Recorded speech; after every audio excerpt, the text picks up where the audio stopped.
Hello guys, good morning. उम्मीद करती हूँ आप लोग अच्छे होंगे। मैं भी बहुत अच्छी हूँ। तो आज का जो टॉपिक्स है मेरा, मैं अपने बारे में बताने जा रही हूँ कि मैं एवरीडे कितना स्टडी करती हूँ, हर किस सब्जेक्ट में कितना पेजेस पढ़ती हूँ। जो मेरा टारगेट है वो मैं आप लोगों से शेयर करूँगी। तो ये मेरी ज्योग्राफी की बुक है, विजन आईएएस का नोट्स है और ये पार्ट 3 है। तो इसका मतलब है कि मैंने पार्ट 1 पार्ट 2 पढ़ा है। तो हाँ गाइज, मैंने पार्ट 1 पार्ट 2 पढ़ा है और पार्ट 1 पार्ट 2 को मैंने 2 टाइम्स रीड की हूँ। और उसमें जो मेन वर्ड जो है दैट इज़ अंडरलाइन जिसे कहते हैं, तो मैंने मेन वर्ड्स जो है उसे अंडरलाइन कर रखी हूँ अच्छे से। मैं फर्स्ट रीडिंग जब डालती हूँ ना तो ऐसे डाल लेती हूँ। तो और जब सेकेंड रीडिंग डालती हूँ तो एक हाइलाइटर लेती हूँ या फिर पेंसिल लेती हूँ। तो जो मेन वर्ड होता है तो उसे मैं अंडरलाइन करते हुआ चलती हूँ, ताकि जब मैं इसे फिर दोबारा रीड करूँ तो मैं मेन वर्ड पे ज़्यादा फोकस करूँ। तो मैं एवरीडे कितना पेज पढ़ती हूँ और मैं एवरीडे के बाद मतलब मैं पेज पढ़ने के बाद मैं डेट मेंशन करती हूँ।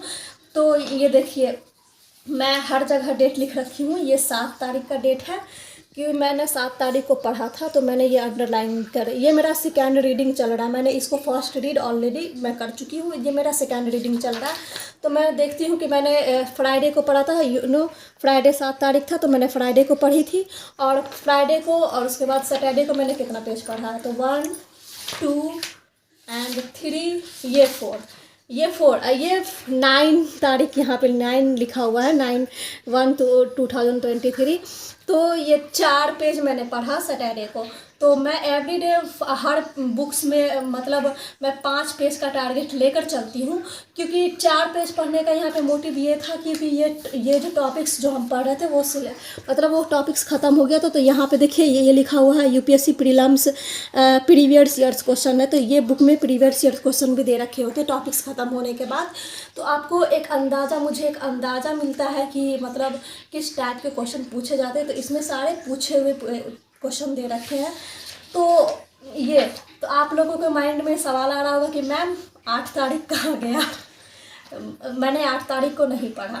तो 8 तारीख को नहीं पढ़ी क्योंकि संडे था 8 तारीख को। तो संडे को जो मैं जो मतलब जो भी बुक्स पढ़ती हूँ ऑप्शनल, फिर उसके बाद द हिंदू, मैं वो सब उसको ना मतलब मैं रिवाइज़ करती हूँ। 8 तारीख को संडे को मेरा जो डे है वो रिवीजन डे है।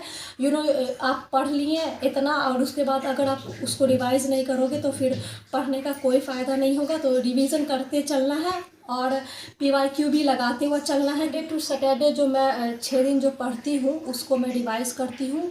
तो रिवीजन करना भी मोस्ट इम्पॉर्टेंट है। तो अब मैं हर मतलब डेट क्यों लिखती हूँ, मेरा डेट लिखने का क्या मोटिव है। तो डेट लिखने का फर्स्ट मोटिव ये है कि अगर मतलब कि कभी कभी पढ़ाई नहीं हो पाती है तो जब मैं बुक खोलूँ तो मैं देखूँ कि अरे मैंने 6 तारीख को पढ़ा था, फिर 7 को नहीं है, 8 को नहीं है, तो मैं 9 को पढ़ रही हूँ, तो मुझे अफसोस होता है। ये मैंने एक्सपर्ट का मतलब वीडियो में देखी थी। तो उन्होंने मुझे ये बात बोली थी, वो अपने वीडियो में बता रहे थे कि तो मैंने उनसे ये चीज़ सीखा डेट लिखने। मैं डेट और एक और बात यह है कि डेट लिखती हूँ कि ताकि मैं उस बुक को जब भी खोलूँ तो मुझे ये रिकॉल कर पाऊँ कि अच्छा मैंने इस डेट में इसको पढ़ा था। तो 2 मोटिव तो मुझे मतलब मैंने बता दिया कि मैं डेट क्यों लिखती हूँ। और अगर हम मतलब मैंने फिर एक जो यूट्यूबर हैं, मुझे नाम नहीं याद उनका, तो वो एक कह रहे थे, सर है, तो कह रहे थे कि अगर आप एक दिन नहीं पढ़ते हैं तो आप 500 स्टूडेंट से आप पीछे चले जाते हैं।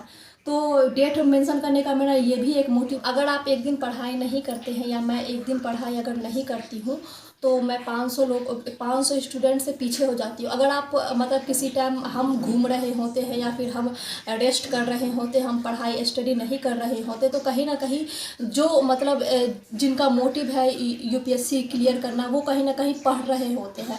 तो मेरे माइंड में तो ये बात अगर मैं नहीं पढ़ाई कर रही होती तो मेरे माइंड में ये चल रहा होता कि मैं नहीं पढ़ रही हूँ तो कोई और पढ़ रहा होगा। तो मुझे अपना टारगेट अचीव करना है। तो अगर मैं डेट नहीं लिखती हूँ तो मुझे बहुत अफसोस होता है अगर कि मैंने आज पढ़ाई नहीं किया। तो मैं उस दिन के बदले में अगले नेक्स्ट डे जब पढ़ती हूँ ना तो उससे ज़्यादा कवर करती हूँ, ताकि मेरी कवर हो जाए अच्छे से। तो आप लोगों को अगर ये मतलब मेरी बात अच्छी लगी हो तो मेरे आइडियाज़ को, मेरे बातों को ध्यान दीजिएगा, फॉलो कीजिएगा। और अगर मेरी वीडियो अच्छी लगी हो तो मतलब वीडियो को लाइक कर दीजिएगा और चैनल को सब्सक्राइब कर लीजिएगा। और हंसते रहिए, मुस्कुराते रहिए, स्टडी करते रहिए। Okay, bye bye, take care.